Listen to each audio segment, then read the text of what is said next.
Welcome to Justice in Two Languages.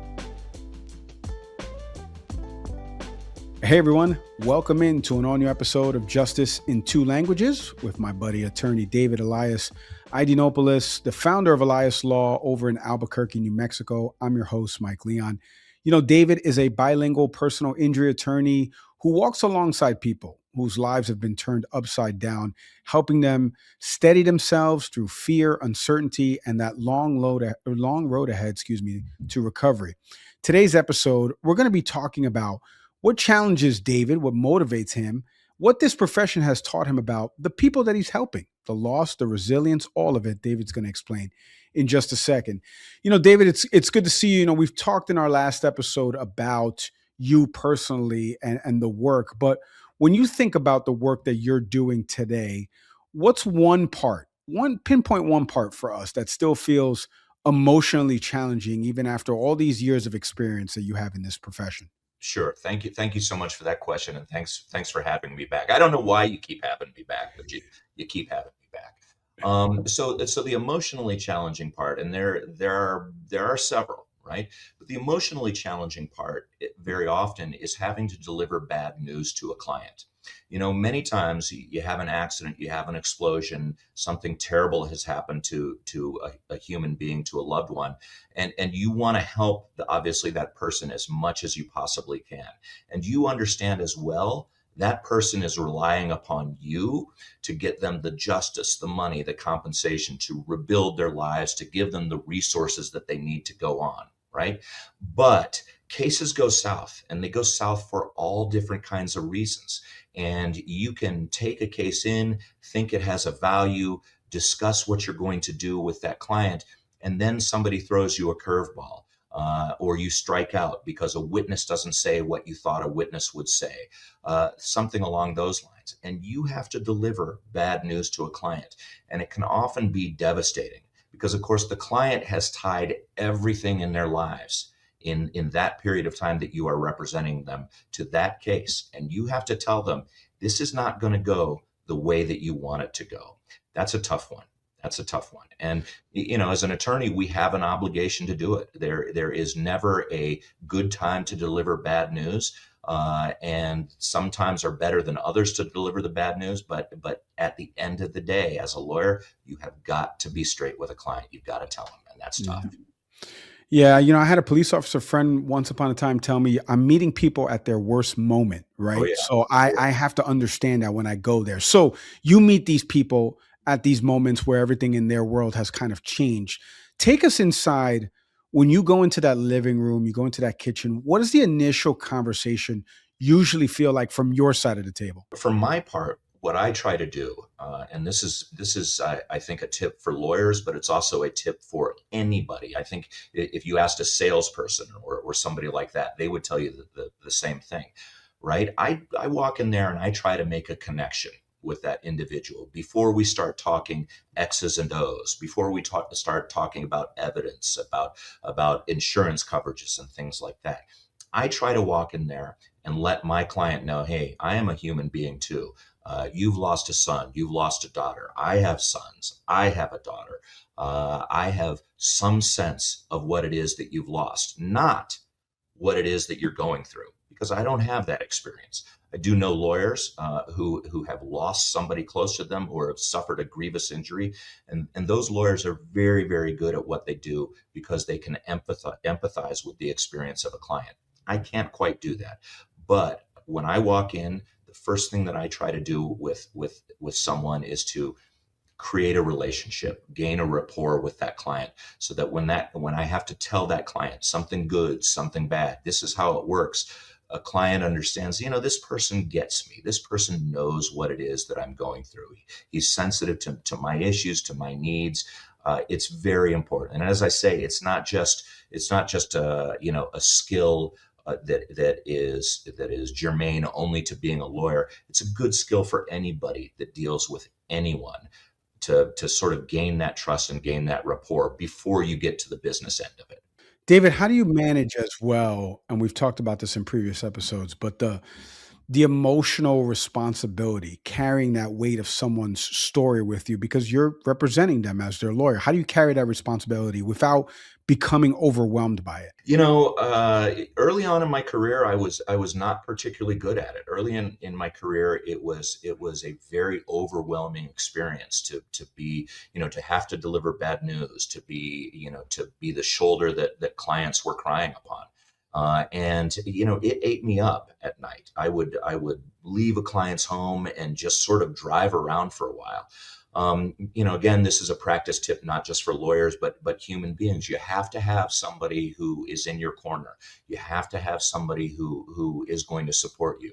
In my case, it's my wife, and my wife, she and I do entirely different things. We see the world in entirely different ways. But when I tell her I've had a bad day, I tell her I've seen, the face of death that particular day, my wife listens and she empathizes with me, and she is, somebody that I can lean on.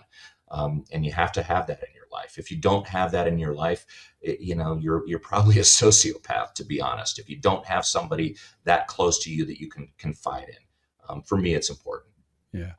David, let me ask you on the flip side, any specific moments, recent past, where the work has given you a sense of purpose? It reminds you, yeah, this is why I wanted to do this in the first place.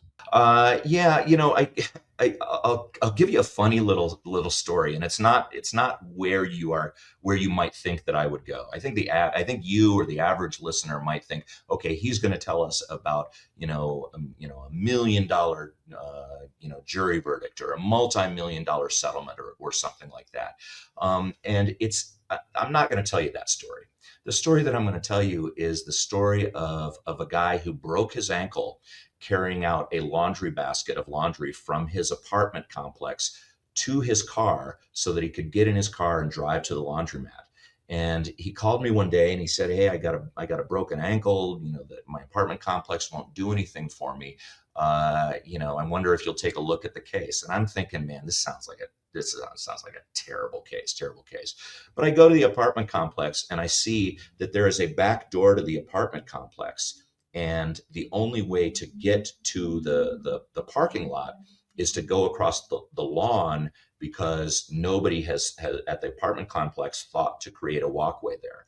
And what I realized is that this guy stepped in a mole hole on his way to the parking lot, and for that reason broke his ankle. So I sued the apartment complex.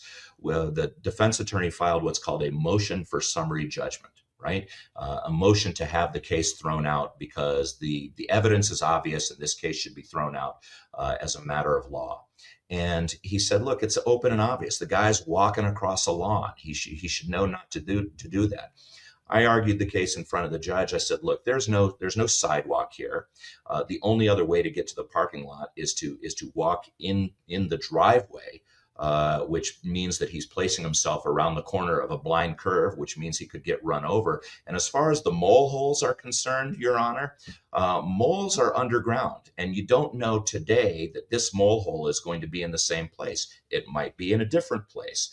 2 days later, it might be a different place entirely. So these moles are making these holes in the only way that this client has to get to his parking lot so he can do his laundry. We won that motion. We defeated their motion for summary judgment. The case settled, and I said to the client, "Look, man, I gotta tell you, I was pretty creative in that argument." And the client said, "I called 5 attorneys. Nobody would take this case. You're the only one who took this case." I take pride in those cases. Not every case is a home run. Some of those cases are walks. Some of those cases are hit by pitch. Some of those cases are bases on balls. But man, oh man, if you get on base with those small cases, you can do something good for somebody. And I take particular pleasure when a client tells me, "Yeah, I called a lot of lawyers. Nobody would even talk to me. You talked to me. You came out. You took this case, and now I got a decent result. Thank you." Yeah. It's a great story, and I apologize for tripping on that sidewalk. David, once upon a time. So, David, let me ask you. We talked about in a previous episode, and you mentioned the term ambulance chasers, and that a lot of times people often picture the injury lawyers in such, or they're just negotiating with insurance companies. What are some parts of the job that people out there, they just never see about you guys, but it matters deeply? Sure. Along the dovetailing into the concept of ambulance chasers, you hear a lot of people, and it's always very conservative policymakers, legislators, representatives of insurance companies. In addition to ambulance chasers, they talk about frivolous lawsuits, right?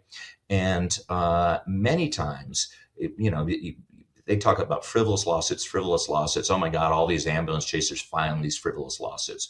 What most people don't see is that many times what the insurance industry does is they have a frivolous defense.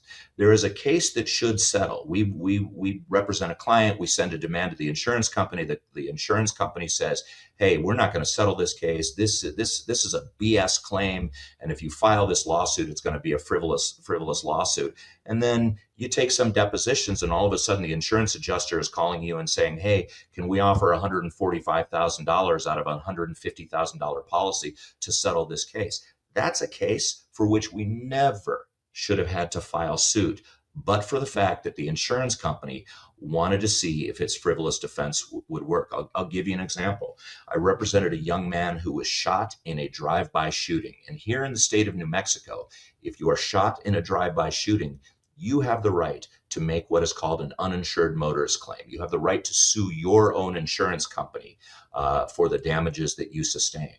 So I represent this young man's estate. I sent a demand letter to the insurance company. The insurance company says, "This is a frivolous claim.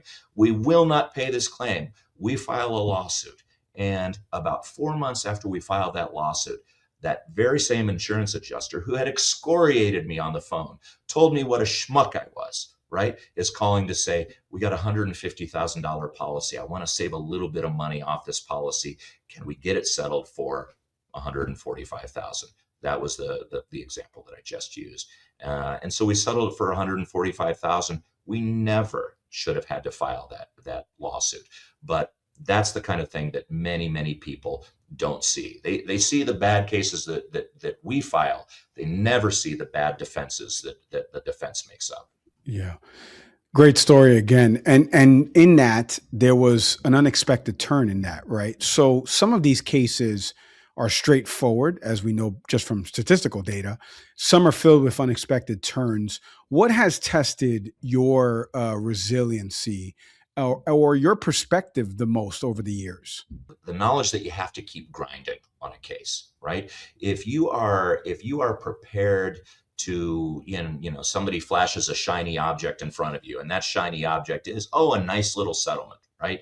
And I can use the money, and the client can obviously use a little bit of money. Let's just go ahead and get it settled. And you have not done the work.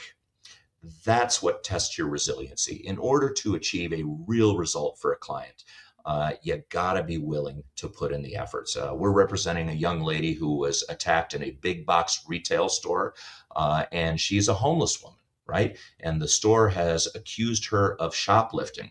Well, 15 depositions later, and what we've realized is they have no evidence whatsoever that she was shoplifting, right? We would not know that if we had accepted that shiny little object, if we had accepted that de minimis offer that the insurance company was making. But you got to be willing to do the work. You got to be resilient, and particularly you got to be willing to do that work when you know the client has a major injury, or the client has been truly wronged. A little bit of soft tissue injury, a chiropractor case, something like that. That's going to have a value of anywhere between X and X plus 5, 10,000, 15,000. It's not a big deal. Maybe the client wants money sooner rather than later, so they're willing to say, just give me the money now, I'm good. But on those big cases where something really bad has happened, you've got to be willing to put forth the real efforts to get the real rewards. David, as we land the plane on this episode, and for the listener out there, they don't know what goes into this job beyond the legal paperwork. What's one takeaway or one thing you wish they understood about the human element, the human side of representing injured folks? If you are somebody who has suffered a major injury, if you are someone who's suffered, the worst imaginable loss, and for me, the worst imaginable loss would be the loss of a child. It's unbelievable, right? It disrupts your entire life. Statistically, couples who lose a child are more likely to divorce, more likely to be unhappy for the rest of their lives. I mean, you have no idea how profoundly that will affect the life of a human being. And what I would want clients to know about that and about my relationship with your tragedy is that every night, and I'm not joking about this, every night I go to bed thinking about somebody else's tragedy and my role in what I can do to improve that person's life. It keeps me up at night. I will wake up in a cold sweat, or I won't be able to go to sleep. I will toss and turn, and of course, in the middle of the night, you can imagine all kinds of horrible things. But every night, when I have a major case, I am thinking about you. I am thinking about how you have suffered. I am thinking about my role in getting you the justice that you deserve. I'm thinking about what I can do to make your life better. David, thank you for the time, the insight, sharing your personal stories. I appreciate it as always, my friend. Thank you so much, Mike. Be well. That's it for today's episode of Justice in Two Languages. If you want to learn more about the work that David and his team do over at Elias Law, do me a favor right now. Visit abogadoelias.com or call 505-888-8888. You're going to find all the resources there in English and in Spanish to help you understand your rights, feel supported as you move forward. Don't forget to like, subscribe, leave a review, comment, share the episode with someone who needs to hear it. As always, I'm Mike Leon. We will see everybody next time.